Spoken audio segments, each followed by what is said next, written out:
E aí, pessoal, tudo bem? Como é que você tá? Tudo jóia? Bom ter vocês aqui conosco novamente. Estamos aqui no nosso episódio de encerramento desta temporada do podcast Controle Contábil. Foi muito legal, né? Já estamos aí no 12º episódio, contando esse aqui de encerramento.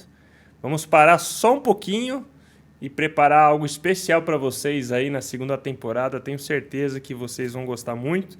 Já vou pedir para você deixar o seu like aí no canal, se inscrever no canal e ativar o sininho de notificação para que quando a gente lance a segunda temporada, você já seja notificado aí dos episódios, que tenho certeza que vocês vão gostar bastante. Lembrar também que a gente agora já está no Spotify. Então, só você procurar aí no Spotify podcast Controle Contábil e você já vai achar aí, pode ouvir os nossos episódios no Bluetooth do carro, enquanto viaja, no fone de ouvido e assim por diante. Comigo aqui hoje apenas ele, tão somente ele, que sempre estava ao meu lado esquerdo, agora aqui na minha frente, Gabriel Campreguer, do Controle Contábil. E aí, Robertinho? Tudo bem? Tudo em paz, e aí? Vamos fechar essa temporada, fazer um balanço final? A gente entende balanço final, né? Não foi essa a intenção. Foi boa a analogia aí. Soltar umas ideiazinhas do que vem na segunda temporada, fazer muito imposto de renda e depois a gente volta. É isso aí, maravilha. Muito bom, gente. Então, nós tivemos aqui 11 episódios, né, no podcast Controle Contábil. Relembrar um pouquinho por que a gente fez esse podcast, né? Então, a ideia do podcast não era falar de contabilidade, como de fato a gente não falou de contabilidade. Você percebeu isso? Se você assistiu aí ou todos ou alguns episódios, a ideia era a gente falar de gestão de negócios. A gente entende a dor dos nossos clientes e queria trazer conteúdo para a nossa carteira de clientes e para os empresários em geral que porventura viessem assistir também, trazendo conteúdo que falasse sobre gestão de negócios. Então a gente teve aí um bate-papo sobre inovação, estratégia para ganhar clientes, poder do networking, verdades e mitos sobre vendas, gestão de pessoas, franquias, perspectivas para o ramo imobiliário, vender pela internet, formação de preço, marketing digital e como comprar e vender empresas com segurança. Então, mais amplos e variados temas que abrangem a gestão do negócio.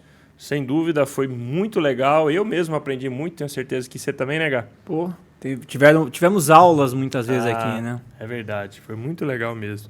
Se você ainda não assistiu algum dos episódios, vai lá e confere e assiste que você vai gostar bastante. Ou ouve pelo Spotify agora. Ouve pelo Spotify, muito bem. Então, recapitulando aqui, eu vou fazer um bate-bola aqui com o Gabriel e falar do episódio, lembrar os convidados, qual foi o tema, e ele vai falando aqui o que ele lembra. Eu também vou lembrando aqui alguns pontos interessantes. Vai ser uma coisa rápida, mas que grave, de repente, na mente de quem está assistindo, alguns pontos principais aí sobre esses bate-papos que foram muito legais. Primeiro episódio, Gá, lembrando, a gente teve um bate-papo sobre inovação com o Ettore Fodra e também com o André Gil, né? O Ettore, só recapitulando, ele participou da aquisição do PagSeguro pelo UOL, também do lançamento da máquina moderninha. O André Gil fez uma inovação muito legal, que é um lead, em uma gestão de leads. Uma startup de gestão de leads. No pós-venda de compra de veículos, né? Muito legal. E aí queria que você relembrasse aí coisas que foram ditas nesse bate-papo que foram interessantes, né? Alguma coisa que foi falada até sobre inovação, não ser você ter uma super ideia. Exato. Eu acho que o recado principal foi esse, né? Não se preocupar em ter a grande ideia. Não precisa ser a ideia da tua vida de uma vez, né?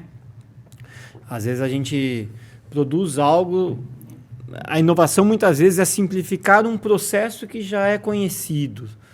Então eu acho que o que ficou muito daquele primeiro episódio foi isso. Tentar perceber que às vezes as pessoas se apegam à grande ideia, mas que na verdade ela só precisa simplificar algo que tem uma pessoa precisando fazer e a outra querendo fazer, né? E aí você simplifica essa jornada, esse processo entre duas pontas, torna aquilo mais fácil, mais prático, sem ruído e traz um processo inovador. Eu acho que isso ficou bastante do primeiro episódio. A gente falou um pouquinho também do mundo das startups, o quanto tem crescido isso, né? A questão de inovar dentro da startup, forma com que recebe investimento, etc. Então, para o pessoal que pensa aí no mundo de startup, pensa em empreender algo relacionado a isso, é um episódio que vale muito a pena ser revisto. Legal, bom demais.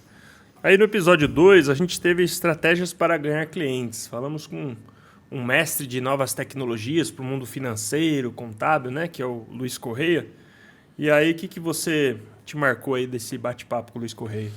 Pô, o Luiz fala desde a hora de nichar, o Luiz fala da questão de trazer valor ao cliente, né? Eu acho que o que mais fica do que o Luiz traz para a gente é pensar que naquele ambiente onde você já está inserido, tem muita coisa para você vender para aquele cliente ainda, né?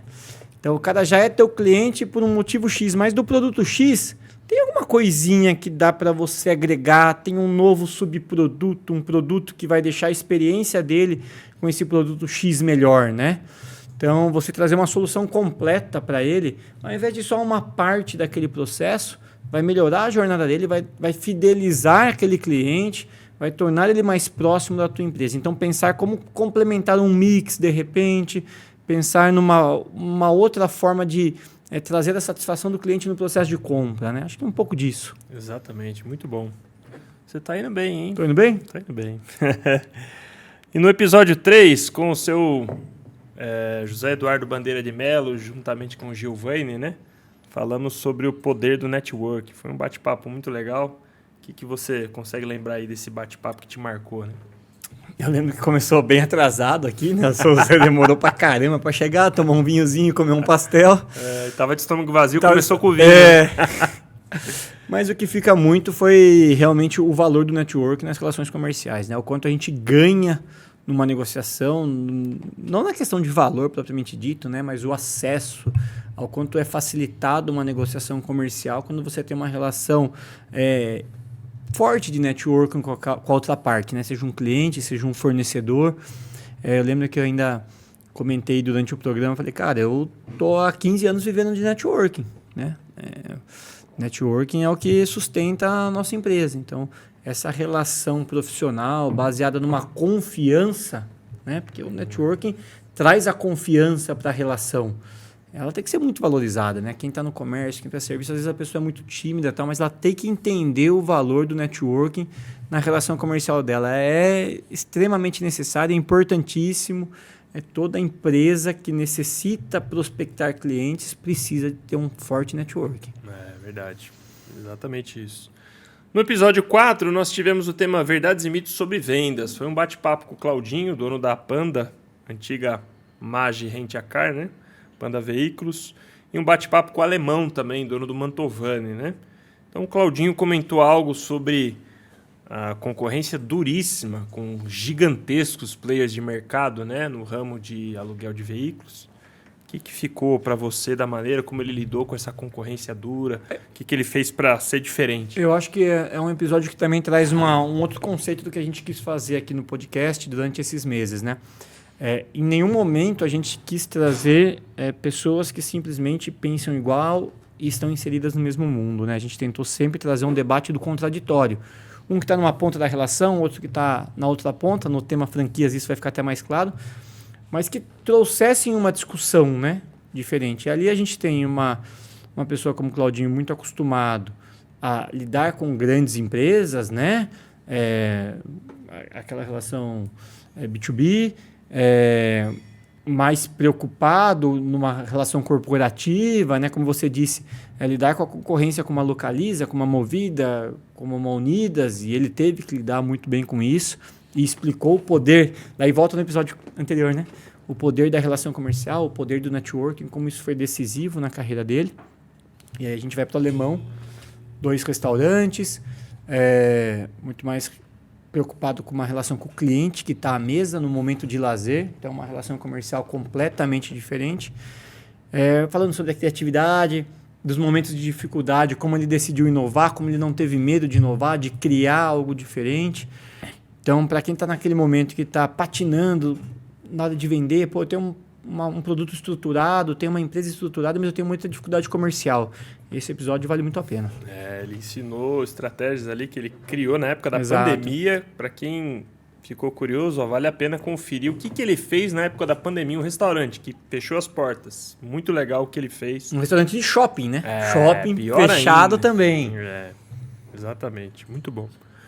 E aí tivemos o episódio 5, que foi gestão de pessoas. Uma verdadeira aula, hein, cara? Esse foi aula. E aí a gente foi complementando, né, o mundo do empresário, se eu parar para pensar. na cabeça do empresário, ele ouviu sobre onde ele pode inovar, como ele inovar, mix de produtos para cliente, agregar coisas novas para os clientes. Pô, tenho que ter relações comerciais fortes para conseguir vender e tal. Então ele está vendendo, ele está pensando no produto dele. Aqui a gente deu uma chapuletada nele. Porra, você tem que pensar na tua equipe também. Você tem que pensar em pessoas que fazem o teu negócio. Porque o episódio foi sensacional. Com a Débora Feriose, consultora de RH, com o Maurício da Transmutare. É magnífico esse episódio, talvez seja o meu preferido. Porque ele tira a gente da zona de conforto, traz provocações muito boas, faz a gente pensar fora da casinha, traz inspirações. Então, quem está com dificuldade nesse momento de contratação, de manter a tua equipe, de gestar a sua equipe, pô, esse episódio é maravilhoso. Maravilhoso. Ele fala algo legal no episódio, né? Que ele fala da gestão 1.0, que existiu a primeira, que era a base da pancada. Eu não sei porque bato, mas você sabe porque apanha, né? Aí ele fala da 2.0, que é o da cenourinha, né? Quando você coloca uma meta para a pessoa, um prêmio para ela alcançar a meta, né? E a 3.0, que é a atual, que ele falou que foi considerada a melhor, que é o inspirar, motivar. Liderar pela inspiração, né? Pela inspiração. Achei muito legal isso também. Ele falou também sobre... É um desafio constante, né? Porque não é fácil. Não é fácil. Inspirar pessoas não é fácil. Ele falou sobre evitar o microgerenciamento, né? Que é você querer supervisionar cada detalhezinho do que o funcionário faz e o funcionário não entrar na empresa com aquele monte de regra na cabeça e fica até estressado. Esse ambiente, ele tolhe, às vezes, inovações, ideias, né? Criatividade. Achei muito legal. Eles falaram também sobre o feedback frequente, né? Tanto positivo quanto negativo. Sempre o poder do feedback na gestão exatamente. Você até comentou, né, que algo que a Camila já escutou numa empresa grande, né? Que ninguém pode ser demitido de surpresa. Né? Sem ter qualquer indicativo de que esse era o caminho que ele estava seguindo, né? Achei muito legal também. Muito bem, aí tivemos... como você falou, né, o poder do contraditório, foi muito evidente essa questão do contraditório no bate-papo sobre franquias, que foi o 6º episódio, vale a pena, né, era o tema. E a gente teve um franqueador, que é o Marcos Nunes, da franquia Let's Eat, e um franqueado da CVC, que era a Isis Yal. O que ficou de legal aí sobre quem, por exemplo, pensa aí para o rumo de franquear o seu negócio, tornar uma franquia? Cara, foi um episódio muito bom, né? Porque ali, foi o que você disse, o contraditório ficou muito explícito, né? E ninguém estava defendendo o teu lado, né? Mas, assim, deixando claro para o empresário qual a visão do franqueador e quais são as dificuldades do franqueado, né? Então, a gente pôde entender as dificuldades, as diferenças do tamanho de franquia também, porque a gente tinha uma franqueada CVC e um franqueador de uma marca, de uma lanchonete, né, a Let's Eat, que hoje ainda é regional. Então, são mundos completamente diferentes, né? Mas ambos abriram o coração aqui, falaram todas as dificuldades, as facilidades de implantação. A franquia vale a pena? Vale. Para certos cenários, ela vale a pena. Para certos tipos, para certos perfis de empresários, ela é muito interessante. Mas vai ter o cara que não vai se adaptar à franquia, como ele mesmo disse, um franqueado que ele teve em São Paulo, por exemplo, não se adaptou a ser um franqueado, assim como tem aquele franqueado que nasce CVC, acaba depois querendo virar uma bandeira multimarcas. Então, assim, a gente percebeu que é bastante subjetivo o negócio, que não tem uma receita de bolo pronta, né? Para cada jornada, para cada experiência do empresário, haverá um resultado diferente. Você falou um negócio legal que não tem receita de bolo pronto. Eu percebi vários podcasts a gente falou isso. Né? Porque, de fato, dá para perceber que não existe fórmula pronta para muitos assuntos, né? Eu acho que você tem que extrair as melhores informações e pensar no meu negócio, como é que isso se aplica. Eu acho que esse é o caminho. Por isso que a discussão com o contraditório é sempre a melhor, né, Alberto? A gente não vai ressignificar nada, a gente não vai criar uma nova ideia, a gente não vai construir algo melhor se toda hora eu ficar falando com você e você ficar falando pra mim, gato, tá legal isso aí. Pô, isso aí que você faz é bom. Aí não vai fazer a gente pensar de forma diferente, né? Então, às vezes a gente discute e fala, Roberto, mas pensa isso dessa outra forma. Vê por esse outro lado. Você está pensando só por esse lado. E o lado do cliente aqui, nessa jornada? Como que ele vai entender isso que a gente está construindo para ele? Isso aqui é vendável? Isso aqui, esse produto que a gente está pensando em fazer, pô, acho uma puta ideia, mas é uma puta ideia para quem tá, né? Então, assim, acho que a gente discutir com pessoas que nos fazem sempre pensar fora da caixa, sempre pensar de maneira diferente, eu gosto muito dessa ideia, pensar o contraditório, são as que vão nos fazer construir e criar a nossa própria receita, né? Esse é o ponto, exatamente. E eu achei legal também, por exemplo, o Marcos falou, quem quer franquear seu produto, né, a sua empresa, precisa ter padrões, né? Porque franquia é isso, né? O jeito de fazer. A pessoa que quer trabalhar com franquia e não quer se sujeitar a padrões prontos, ela não pode entrar nesse mundo. Exatamente. E ele falou algo também, que você vai comprar uma franquia, adquirir uma franquia, você precisa ter um match com aquele produto ou com aquele serviço, né? Talvez ter uma experiência anterior, gostar daquele produto, como ele até deu exemplo, né? Não adianta um cara comprar a franquia do Let's Eat e detesta hambúrguer, detesta lanche, né? Nunca trabalhou com isso, então não vai ter. É claro que a gente vai ter experiência de franqueado e vai falar, porra, mas eu não gostava de tal coisa, odeio tal coisa e ganhei muito dinheiro fazendo isso. Óbvio, você é exceção, amigo.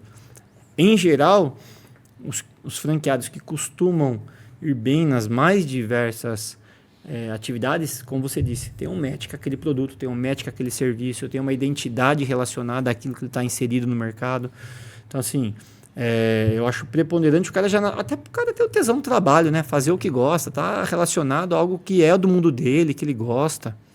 E achei muito legal o que a Isis comentou também, o quanto que ter uma marca consolidada por trás, que é isso que a franquia proporciona, ajuda a impulsionar rapidamente as vendas, né? Todo aquele trabalho de branding que você precisaria fazer da sua marca ficar consolidada, você pulou uma etapa. Você paga por isso. Paga por isso. Esse é o ponto, né? Eu achei muito legal. E aí no episódio 7 a gente viu perspectivas do mercado imobiliário. Então foi falado também sobre as perspectivas dos aluguéis de imóveis comerciais, que é a realidade, talvez, da maioria daqueles que têm um negócio, né? Faz até sentido muito mais alugar um imóvel do que ter um imóvel próprio. Na perspectiva do empresário inquilino, você está dizendo, isso, né? Do inquilino. E aí, o que você viu de legal lá sobre aluguel? A gente falou muito sobre o custo do capital, né? Relacionado a isso, o custo do dinheiro, né? Do empresário, da negociação desse aluguel. A gente vê 90% das empresas que a gente vê aí, ninguém tem o próprio imóvel, né? A maioria parte realmente para a locação do imóvel, das negociações desse aluguel, do quanto os preços na região estão se encaixando, né? A gente acabou sendo mais regional o assunto, né? Até por ser nossa realidade, das mudanças, né? Que a gente tem enfrentado de zonas comerciais, né? Hoje você vê, por exemplo, aqui em Itu, centro de Itu, deu uma andadinha para trás, em compensação Itu Novo Centro, região da Vila Nova, ali deu uma bombada, e a gente falou um pouco sobre essa perspectiva, né? E aí comentamos também sobre, aí a gente mudou um pouco o prisma da conversa, já sobre a ótica do investidor, a questão das empresas, a gente não dá nem para chamar de holding propriamente dito isso aí, mas as empresas de administração de bens próprios, né? A holding não envolve só a questão do bem, né? Se você tem uma administradora de bens próprios, é claro que você pode se preocupar com a sucessão, com a proteção patrimonial e aí formar um conceito mais amplo do que propriamente é a holding. Mas a gente comentou um pouco sobre as questões tributárias da administradora de bens próprios para aqueles proprietários de imóveis que visam a locação comercial, né? Lembro que o André Costa também comentou que talvez volte-se a se aquecer o mercado imobiliário, né? Porque a Selic vem caindo, né? E isso facilita o acesso a crédito, né? Que estava um pouco mais difícil em 2023, muito altos juros. Né? Então, talvez dê uma reaquecida. A gente imagina uma tendência de uma quedazinha de juros agora para 2024, né? Mas exatamente. Não dá para afirmar até quando. E eu lembro que o Fernando Romancini também, ele comentou que talvez os locadores de imóveis comerciais queiram corrigir a perda que tiveram na época da pandemia, né? Onde houve uma dificuldade maior com aluguéis e reajustes, né? Então, o empresário fica atento a isso também. No 8º episódio, a gente teve venda pela internet, né? Esse mercado tem crescido exponencialmente no Brasil, né? Temos um bate-papo aqui com o Bruno. Sobrenome dele? Como é? Bruno da Luz. Bruno da Luz. E também com o Rodrigo Peterman. E vimos aqui sobre essas realidades, grandes marketplaces, né? O que você achou legal aí daquele bate-papo? Eu acho que quando o episódio está mais longe do nosso dia a dia, né? Sim, é lógico que a gente entende do que é uma empresa, da questão tributária dela, do modelo de venda e tal, mas até agora, dos que a gente falou, e o episódio de gestão de RH, são coisas um pouco mais distantes da nossa vida, né? Então, entender as métricas, entender as questões que têm que ser levadas em conta. Então, para aquela pessoa que está em casa, quero abrir meu e-commerce, quero realmente ter algo na internet, tá? Esse episódio é uma aula, né? Os dois com bastante experiência ali no digital, mercados completamente diferentes, um com volume alto, preço margenzinha pequenininha, o outro busca mais margem, menos volume, ideias, né? De novo, contraditórias, né? Ideias diferentes para o negócio. E foi muito bacana a gente entender um pouquinho de redes sociais, dos próprios marketplaces, foi bem legal. Foi muito legal, né? Falaram bastante sobre caprichar bem nos anúncios, né? Boa foto, bom vídeo do produto. Descrição, a importância da palavra na descrição, lembra? Não deu, vamos mudar alguma coisa. Em vez de colocar caneca para café da manhã. Às vezes quem está procurando isso só vai achar o teu produto porque você descreveu ele de modo a ser encontrado, né? Então, usar estratégias sobre isso. Foi muito legal o bate-papo.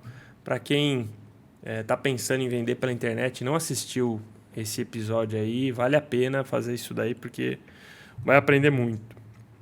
E aí tivemos o episódio número 9, formação de preço. Foi uma aula também, né? Um bate-papo muito legal com o seu Toninho Gomes e João Gouveia. Então, vimos um pouco ali sobre os segredos para ter uma formação de preço bem sucedida. Eu achei que legal que o seu Toninho falou da questão da compra, né? Se quiser lembrar um pouco aí, como que a formação de preço começa já na compra, né? Do poder da compra no preço de venda, né? Esse é o grande detalhe, né? O quanto o custo interfere nisso, né? Ele falou muito bem da segregação dos dados, né? A gente conseguir analisar o dado da empresa de uma maneira não misturado, que não deve ser misturado. Na verdade, sim, a gente falou do objetivo, né? Era formar o preço, mas a conversa foi passando por uma jornada de gestão, né? De gestão de uma indústria, mas assim, voltado um pouco mais com preço, formação de preço de uma indústria. Então foi bem legal que a gente falou de boas práticas, a gente falou do que deve ou não deve ser levado em consideração na hora do teu preço, o quanto o mercado pode ou não influenciar no teu preço, né? Então, foi uma conversa que mirou o preço, mas passou por muita coisa até chegar no preço. Exatamente. Achei muito legal que tanto ele quanto o João Gouveia falaram para você não olhar só faturamento, né? Então, quando você olha só faturamento, aí você pode formar o preço errado. Você pode estar vendendo muito porque você está vendendo com prejuízo, né? E aí, quanto mais você vende, maior prejuízo. Então, falaram da importância de olhar o lucro, né? Achei muito legal também. E aí o João comentou... E aí a questão do lucro, não pode... Você tem que perseguir o lucro sem deixar com que o mercado te faça escravo do preço para você faturar com prejuízo, né? Tinha tudo isso. Exatamente. Então foi muito legal. Aí o João comentou também sobre a importância de, antes de você formar o seu preço, pensar quem é o seu cliente. Se você pensar só no preço da tua concorrência, às vezes você está pensando no concorrente que vende para o cliente que também não é o teu cliente, né? Foi muito legal. E aí você está se comparando com quem você não tem que se comparar. Exatamente. É claro que o mercado pode te dar um norte, né? Te dar uma ideia do que é praticado, mas será que é o teu mercado, inclusive? Pois é, muito interessante. Tivemos o 10º episódio e penúltimo, né? Que foi sobre marketing digital. Foi um bate-papo muito legal também com o Rafael Arinelli e a Carol Zanella, né? Então, o que ficou ali? Esse eu fiquei com medo de ser aqueles podcasts que a gente vê por aí, que nem o Glauber. Glauber. Como é o nome dele mesmo, Tomás? O Glauber lá do Fala Glauber? Esqueci. O cara faz podcast de 7 horas lá da segurança pública. Fiquei com medo nesse episódio, fiquei com medo. Sentou dois aqui que não paravam de falar, né? Mas muito boa a conversa, né? Carol demais. O Rafa também foi muito bacana.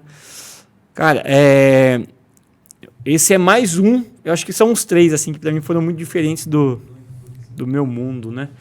Eu não sou muito adepto a redes sociais, não utilizo muito. E aí a gente foi percebendo a importância da rede social, o detalhe, né? Aquele micro detalhe que você não percebeu, mas faz uma mega diferença na forma com que as coisas são divulgadas, a mensagem que você quer passar, e a importância de tudo isso, né? Na construção da tua imagem junto ao cliente, do que você quer vender para o cliente. E é um assunto de momento, né? Marketing digital, poder das redes sociais, todo mundo tem que estar lá porque é barato, é muito mais barato do que ter outros mecanismos de vendas. Então, para quem está passando por um momento de onde eu divulgo, onde eu invisto meu dinheiro de marketing, onde eu vou buscar, onde eu vou ter mais retorno, etc. É um episódio que vale muito a pena. Exatamente. Eu achei legal também que acho que foi a Carol que falou que não existe rede social ideal. Você tem que ver o teu negócio. Onde é que o seu cliente, o seu nicho de mercado, onde é que as pessoas estão? Estão mais no LinkedIn? Estão mais no Instagram? Estão mais no TikTok? E aí você vai ter que avaliar isso. Aí eu vou ter que falar para você que tem que voltar na receita de bolo. Não tem receita de bolo. Esse é o ponto, exatamente, né? Cada negócio é único. E eu achei legal também, que acho que foi o Rafael que falou, que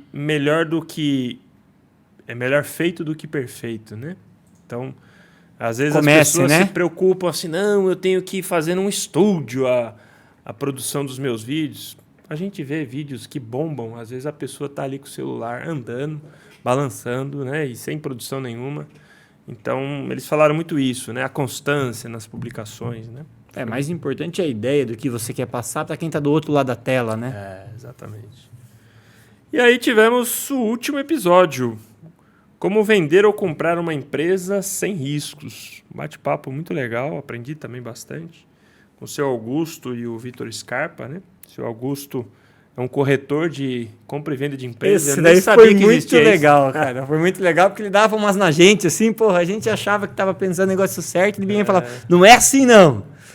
Né? Então, um cara com muita experiência nesse mercado, às vezes a pessoa está em casa, diz, vou procurar uma empresa para eu investir, vou procurar uma empresa para eu comprar. Procura lá as redes do seu Augusto.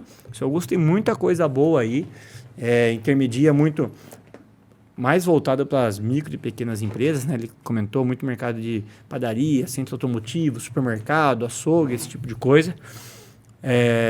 Mas ele tem muita... E assim... Ele quer que o negócio dê certo, né? Isso que eu achei legal. Ele não aceita ser enganado nem pelo vendedor, nem pelo comprador. Ele quer que os dois façam um bom negócio e sejam felizes, né? Então, por isso que ele gosta mais. E por isso que a maioria dos clientes dele são o vendedor, né? Que está se aposentando, mudança de carreira. E que está cansado de administrar o negócio, né? Eram 3 itens. Que até foi uma surpresa para mim. Não, é coisa de sócio.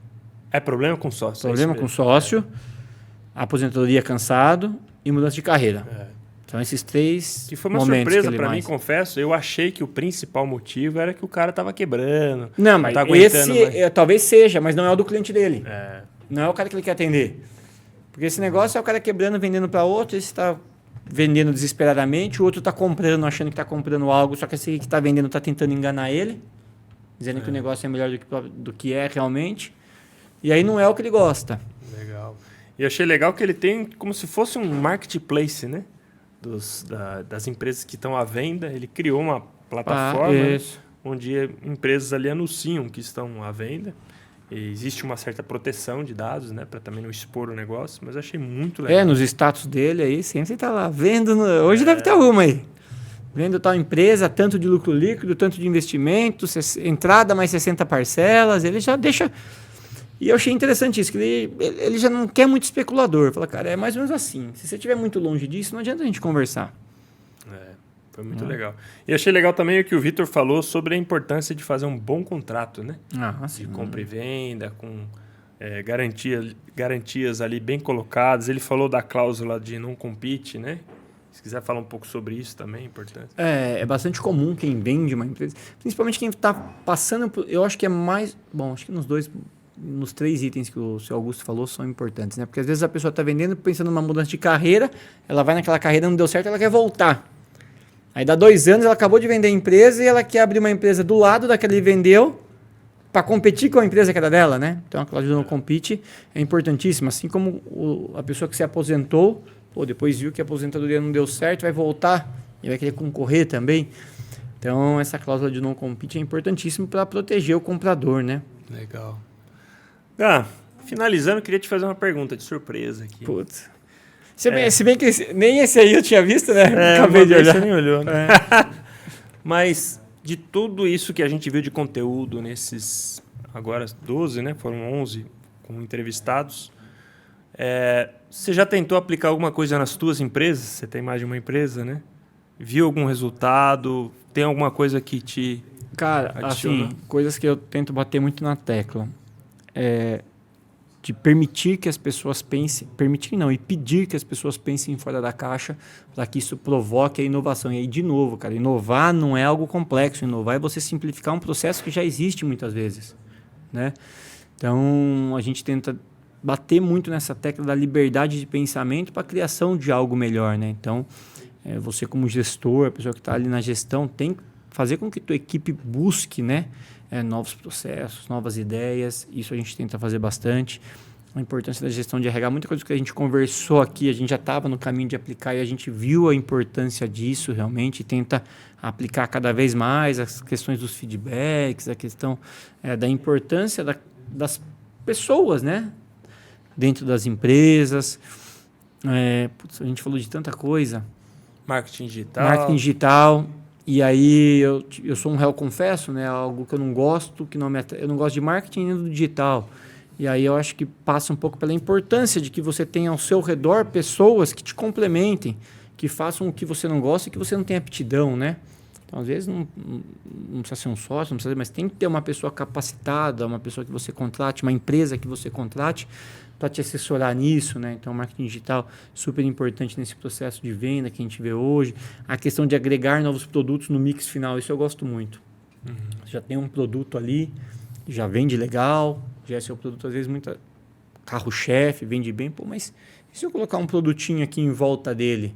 E aí, quando a gente fala disso, a gente fala de um serviço, a gente fala de um outro produto, a gente fala de uma outra experiência do cliente. Eu acho que tudo isso também é importante, porque às vezes o dinheiro está na mesa e você só não percebeu que ele está na mesa. Né? Então, o teu cliente está sedento por aquele produto que está ali, ninguém oferece, e você empacota de uma outra forma, você pode oferecer a ele. Existem até estatísticas que mostram que é muito mais fácil você vender para quem já é o seu cliente do que para adquirir clientes novos. O custo do CAC lá que eles falam, né? O custo de aquisição do cliente de um novo cliente é 15 vezes maior do que o cliente que você já tem na carteira. Né? Então, olha para dentro da tua carteira, olha para dentro da tua clientela, o que ela mais quer. Será que não tem mais alguma coisinha que eu possa colocar no meu mix, que eu possa colocar na minha prateleira? Um serviço que às vezes eu não faço, mas eu tenho um parceiro que faz legal aqui, podemos fazer uma parceria também. Assim, eu acho que isso é importante. O networking, para mim, foi só sacramentar o meu pensamento, é algo que eu conduzo as empresas que eu estou à frente hoje, todas baseadas muito na importância do networking. Eu acho que isso é formidável para o empresário, não custa nada, na maioria das vezes, e te traz muito retorno. Né? Então, o networking, a importância dele é absurda. É essencial, muito bom. Maravilha, foi um prazer. Muito obrigado, Gá. Falamos de tudo? Acho que falamos de tudo. Não? 19/3, Robertinho, você ouça meu podcast aí, fui entrevistado na semana passada, no aniversário de 75 anos do Sescom São Paulo, Sindicato das Empresas de Contabilidade do Estado de São Paulo. Sou diretor aqui em Itu e tive a experiência de ser o entrevistado lá naquele dia. Que legal. No podcast Pode Contar, que é do Núcleo de Jovens Empresários do Sescom. Eu tenho um pouco da minha trajetória, das ideias novas que a gente tenta aplicar no controle contábil. Foi bem bacana lá ao lado da Carol Zaparoli. Eu queria te dar os parabéns por essa entrevista também e por essa iniciativa do podcast, né? A gente construiu meio que junto, né? Eu não construí nada. A ideia foi tu e do Camilo. O mérito da ideia é totalmente de vocês. Eu só estava junto e falei que embarcava nessa. Né? Então, mas até agradecer. Foi muito legal apoiar essa ideia e a gente embarcar nessa junto, que eu acho que é um diferencial, né? Então, conteúdo, né? Conteúdo trazer conteúdo para os clientes, para os empresários é muito importante e essencial hoje. Muito obrigado, Gá. Vou só fazer um agradecimento, então? Claro. Agradecer a toda a equipe do controle contábil, né? A diretoria do controle contábil que aprovou essa ideia, meus sócios, a toda a equipe gestora, aos nossos colaboradores lá que estão curtindo, aos empresários, sejam clientes do controle contábil ou não, que passaram por todos esses episódios conosco. Nos aguardem que vem a segunda temporada. Isso é importante. Você estava esquecendo da segunda temporada, Robertinho. Não, eu ia falar agora. Ah, ia? Tava aí? Tá aqui. Então desculpa. Não, mas é isso. Agradecer ao Camilo, que ficou todo esse período aqui na nossa produção. Tomás, ao Arthur Bigodinho aí na técnica. Obrigado aí pela parceria. E a você que foi meu grande parceiro nessa jornada. Tamo junto. Excelente. Muito bom. Pessoal, e como o Gabriel falou, vem aí a segunda temporada. Como é que vai ser a segunda temporada? É só apenas novos temas relacionados à gestão dos negócios? Não, a gente pretende fazer algo diferente, que eu acho que vai ser bem legal. A gente pretende pegar nichos de atividade, por exemplo, um restaurante. Quais são as dores de um restaurante? Por exemplo, a gente teve um episódio sobre gestão de pessoas. Mas se a gente falasse um episódio sobre restaurante e falar sobre a gestão de pessoas em restaurante, como que é? Como é que a gente faz para lidar com a formação de preço num restaurante? Como é que é o networking de um restaurante? Como é que a gente faz para vender com lucro em um restaurante? Como é que faz marketing digital para restaurante? O que é o mais indicado? Daí você vai ver tudo sobre restaurante. A ideia é pegar esses 11 primeiros episódios que tocaram em pontos específicos, né, de um empresário. E exatamente isso, colocar todos esses 11 num nicho. Então, uma área restaurante, clínica odontológica, agência de publicidade, venda de imóveis e assim por diante. Loja de roupa, o que você imaginar. Exatamente. Então, acho que vai ser muito legal, vai ser bem nichado. E aí você, com o teu negócio, vai poder se identificar bastante e tirar bastante proveito. Lembrando para você, deixa o seu like aí no nosso vídeo, se inscreva no canal.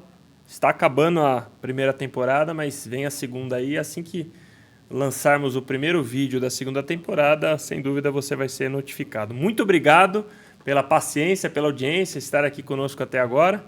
Um grande abraço, Gá, muito obrigado. Bertinho, tudo de bom para vocês e até a próxima.